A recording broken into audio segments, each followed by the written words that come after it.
We're kicking off with WWE, and this week news dropped that WrestleMania 42 will not be happening in New Orleans, with the plan being for the show to be hosted in the city in a later year. It hasn't been confirmed why this change has happened, and another question fans now have is, where will WWE's biggest event of the year take place in 2026? According to PW Insider Elite, WWE in Las Vegas are in advanced talks to bring WrestleMania back to Allegiant Stadium, with sources saying it's very close to being completed. If a deal is reached, WrestleMania 42 would take place the weekend of April 18th and 19th, a week later than the dates planned for when the event was set for New Orleans. A joint statement from WWE and the Greater New Orleans Sports Foundation simply said the show would move from the currently scheduled 2026 timeframe to a future year. While WWE has yet to issue a statement of their own, all signs point to Vegas reclaiming WrestleMania after hosting the event last month in Allegiant Stadium. Though some of the show may have missed, such as the lack of The Rock, WrestleMania 41 delivered in spectacle and revenue, success that reportedly helped WWE decide to return. Fightful Select adds that many within WWE have been stunned by the change, with one talent highlighting how late WWE was when announcing the host city of WrestleMania 41. Instead of being announced over a year in advance like most recent WrestleManias, this year's event had its location confirmed in May 2024, just 11 months before the show. Now WrestleMania 42 is set to take the crown for the latest announced WrestleMania, though the report added that several WWE talents aren't too worried as WWE handles such changes. With that said, sources have revealed that WrestleCon had already signed a venue deal in New Orleans ahead of the now-canceled show, raising questions about the convention's plans. While some indie promoters hadn't confirmed their bookings yet, many had already begun locking in venues in New Orleans, a process that often starts a year in advance. Now they'll have to find a solution, and the decision to delay announcing a new location falls in line with WWE's current strategy under its current regime. WWE is reportedly open to shifting schedules if it means a major financial boost, and is willing to hold off on show announcements until the numbers make sense. Until WWE makes an official announcement, plans for WrestleMania 42 should be taken with a grain of salt, but right now, all signs point towards the show heading back to Sin City. Cody Rhodes knows what it's like to face Cena in 2025, as he's been absent from WWE TV since losing the WWE title at WrestleMania, but fans can expect him back soon enough. The American Nightmare has been preparing for his return, and Rhodes is now advertised for the Money in the Bank Premium Live event at the Intuit Dome in Los Angeles on June 7th. It'd be very unlikely he'd be promoted for the show and not appear, and though it's unclear whether Cody will compete at Money in the Bank, his presence has practically been confirmed. But the question is, what will Cody do at Money in the Bank? Well, it appears that a rematch with John Cena is coming, one with some extra names thrown in. PW Insider reports that there have been pitches for John Cena to be in a tag team match or a six-man tag team match, and that Travis Scott could be one of his allies. Not only is Scott expected to be available for Money in the Bank on June 7th, but he also has been training with Booker T in Texas to do more in the ring. Having Cena and Scott in action will practically guarantee Rhodes facing the two men who took the WWE title from him, and it remains to be seen who Cody will align with. Of course, plans aren't set in stone until WWE announces them, but right now, fans can expect a huge tag team match or even a six-man tag at Money in the Bank with the returning Rhodes. During the latest episode of Raw, Zoey Stark suffered a serious knee injury, one that forced her to leave her Money in the Bank ladder match qualifier triple threat. Stark's injury is far more serious than initially believed, reports Fightful, and while Stark has hinted that surgery may happen, Backstage reports indicate that she may be out the rest of 2025. The injury was a gruesome sight, the report added, and it was noted that she had to be helped to the back and said on Twitter that she wouldn't be able to perform for quite some time. Although no official diagnosis has been released, early Backstage speculation is that Stark may have suffered a tear that will require surgical intervention. WWE officials are reportedly bracing for a lengthy recovery, with some expecting her to be sidelined through the end of 2025, and we're wishing her a speedy recovery. Shortly before WrestleMania, Kevin Owens shared that he's dealing with a neck injury, one that has threatened his in-ring career and will keep him out indefinitely. While it's unclear when Owens will wrestle again, WWE is promoting the former Universal Champion for the June 13th edition of Smackdown. This is the only upcoming show Owens is being promoted for, and while the card is subject to change, it's unclear if his inclusion is an oversight, a mistake, or a sign of a genuine return. Owens is not the only notable name being advertised, as Cody Rhodes is being advertised for tonight's SmackDown in what would be his first appearance since his WrestleMania 41 loss. Randy Orton is being advertised for next week's episode of WWE SmackDown, though it's unclear if he's ready to return after his defeat at the hands of John Cena at Backlash. As for Owens, his situation is serious and WWE won't have him wrestle until he's 100%, but a non-physical return could be coming within a matter of weeks. Are you excited about the potential return of Kevin Owens? What would you like to see him do? Share your thoughts down in the comments section. It was back in 2011 that The Rock returned to WWE after a 7-year hiatus, and while he's appeared several times since then, are his days appearing in the promotion over for good? This week it was announced that The Rock will star in Breakthrough, another major role for the Brahma Bull, and like the Smashing Machine, this isn't his usual Hollywood action blockbuster role. Breakthrough will be a thriller from A24 that'll see The Rock play a motivational guru who uses morally questionable methods to conceal his own darkness and influence others. While this will be a huge role for The Rock, it'll mean less time for WWE appearances, and while he cleared his schedule for 2024 for WWE, that won't be happening again anytime soon. With each day, the long-rumored Rock-Roman Reigns match seems less likely, as does the match between The Rock and Cody Rhodes that fans once predicted for WrestleMania 41. Could The Rock return to WWE? It's certainly possible, but with major movie roles continuing to attract the attention of the final boss, don't expect an appearance or a match in the near future. After WrestleMania 41, Karrion Kross cut a scathing promo about WWE on the Raw Recap podcast, openly criticizing the idea that being a good soldier often leads to his release. Kross also took issue with Joe Hendry being selected over him as Randy Orton's opponent, saying the WWE went for a viral moment over his own talents. These comments would go viral, and on the Ariel Helwani show, Kross discussed the reaction he received and whether he earned heat backstage. I mean, we've always been ready to go and we're hungry. The biggest misconception anyone can take from what I said on WrestleMania is that I'm disgruntled. I'm not. I'm just really hungry. I'm really hungry. All of this is coming from a place of passion. For me, it's all about the grand scheme of things. People are paying to come watch the greatest show in the world. I want to be a reason on the show where they felt like they got every single cent worth of that. A few people even came to me in tears saying, "Thank you for saying what you said." I was just being honest. I had an open criteria that day, and I told them, I said, people are going to watch this, I have something to say, and I have a feeling people are going to want to hear this. So I said it, sort of got heat for it, sort of. Yeah, not everybody was thrilled about that. Kross's growing popularity has been undeniable in recent months, with WWE now selling his shirt at live events, an honor typically reserved for the very top, most profitable superstars. While Kross earned heat backstage, he clearly said what he felt needed to be said, and despite some anger backstage, that hasn't stopped him from having roles on TV. Kross is often spotted on Raw, albeit in the background of segments, and while fans hope to see him get more matches soon, there's no word on when that'll be. But what do you think of Kross's viral comments? Do you think the backstage heat was worth it? Share your thoughts down in the comments.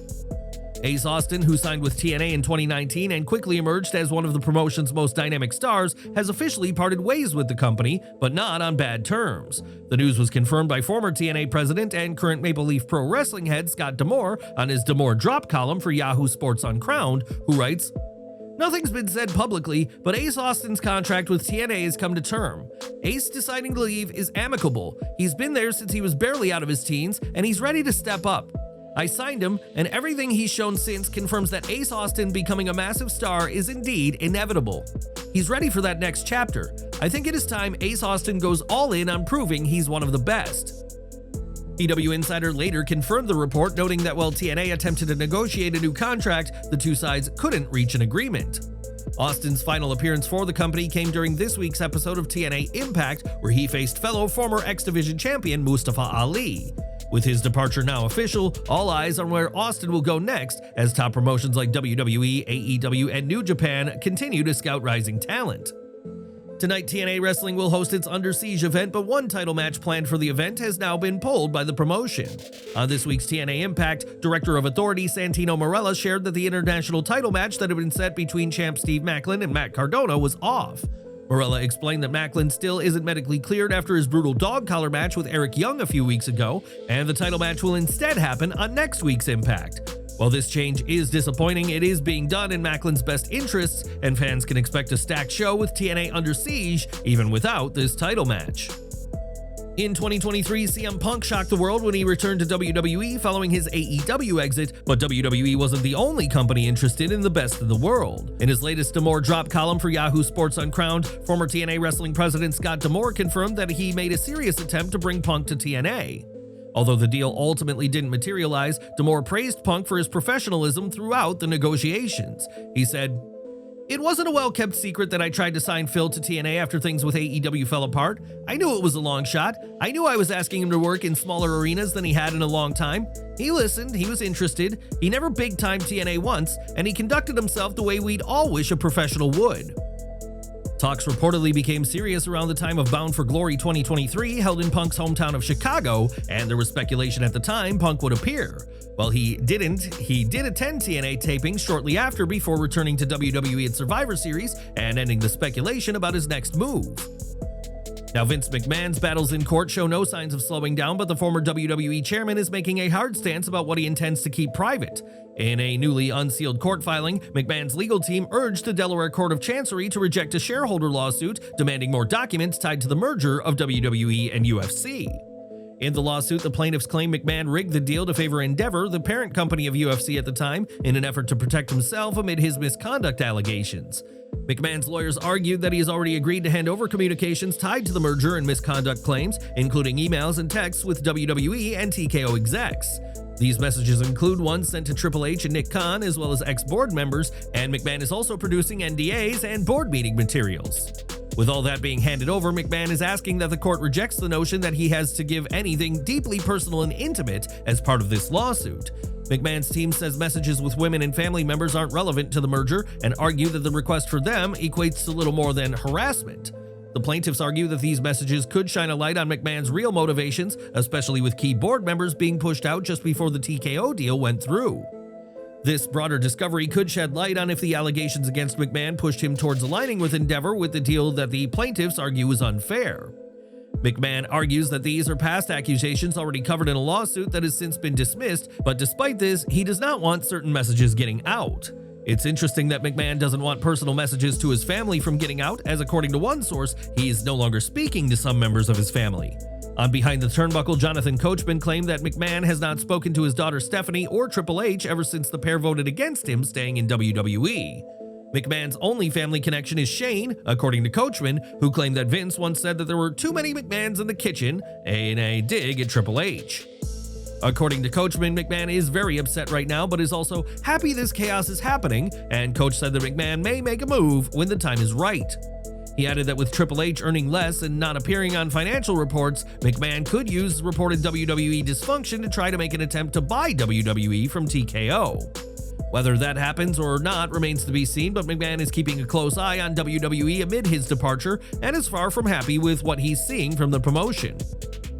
At Double or Nothing, AEW will host its Anarchy in the Arena match, and that match may have just gotten even bigger ahead of the pay-per-view. This week's Dynamite ended with a massive brawl between the two sides set to compete in the Anarchy, and Gabe Kidd would appear and turn the tide for the Death Riders and the Young Bucks.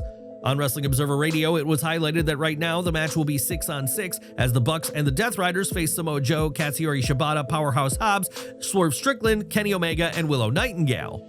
It was added that Kidd could join the heels as a seventh member, meaning that Joe and his allies would also need a seventh member of their own. There's no shortage of potential options who could be the wild card, with Eddie Kingston or Hook both making sense if either are healthy. Kingston suffered a nasty injury at the hands of Kidd that has kept him out for some time, so having him return for this match would make a lot of sense. As for Hook, his connection to Joe and Shibata is obvious, though on the show it was highlighted that him being the seventh member would hardly be as big as Kingston. Kidd also has history with Kenny Omega, as the Cleaner returned to the ring in January by facing Kidd in New Japan, though AEW hasn't made a huge deal about this link. As it stands, Anarchy in the Arena will be huge this Sunday, and we'll have to see what the wrestlers have in store from the Desert Diamond Arena in Glendale, Arizona. Bill Goldberg will wrestle his final match in 2025 and is focused on giving a match worthy of the retirement of the former WWE and WCW World Champion. Speaking on the latest edition of the CarCast podcast, Goldberg provided an update on his training, saying he's gained some weight and is doing kickboxing to prepare. Focusing on taking his time to build his body correctly, Goldberg noted that Rome wasn't built in a day, as the last thing he needs is to overdo his training and get injured in the process. Goldberg admitted that it's been really tough to control himself and not push himself beyond his capabilities, but added that he's on a good schedule and is injury-free as of this time. At this time, it's unclear when exactly his last match will be or who it'll be against, but Goldberg remains focused on honing his body for the match, no matter how long the process takes. Are you excited for Goldberg's final match? Who would you like it to be against? Share your picks down in the comments. Mariah May has been off AEW TV since Revolution, and with rumors continuing to circulate about a potential move to WWE, fans have been left wondering what's next for the Glamour. When a fan on Twitter said that fans will one day ask whatever happened to Mariah May, this caught the attention of the Brit, who said, "God forbid a girl takes a vacation." May is keeping quiet about her next move in wrestling, and while speculation roars ahead about whether she'll one day be a superstar, the Glamour is simply enjoying her time out of the ring. When WWE announced that they'd be acquiring AAA, many fans wondered what this would mean for Alberto Del Rio, who is currently a part of AAA but has had controversies in WWE. Del Rio was released from WWE twice, once after getting physical with a backstage hand, and the second after a wellness policy violation, and has had controversies since his exit. While speaking on WrestleVotes Radio, WrestleVotes reported that several AAA wrestlers will appear at Worlds Collide next month, but Del Rio's name was not on the list. This news comes after speculation that WWE had re-signed Del Rio, but it was later confirmed that Del Rio is on a AAA contract, and WWE will simply inherit the deal this year. Though he won't be at Worlds Collide, Del Rio will face El Hijo del Vikingo on May 31st, showing that AAA still sees him as a major star. Whether Del Rio ever appears on WWE TV again, time will tell, but for now, don't expect the former WWE champion at Worlds Collide on June 7th. And we're ending with Nyla Rose, who was once one of the top names in AEW, as well as being a former women's world champion, but the native beast has been missing since November of last year. During a recent post-Dynamite show, Sean Ross Sapp addressed Rose's situation, saying the powerhouse is not injured and was wrestling in Las Vegas during WrestleMania week. Rose also wrestled on the Chris Jericho cruise, and Sapp explained Rose's absence, saying that sometimes that's just something they do, they cycle people off TV. Rose's last appearance on AEW TV was on the November 22nd, 2024 edition of Rampage, where she teamed with Harley Cameron in a losing effort against Mariah May and Mina Shirakawa. It's unclear about when Rose will compete for AEW again, but for now, there's no sign on when the former Women's World Champion will be back on the company's programming.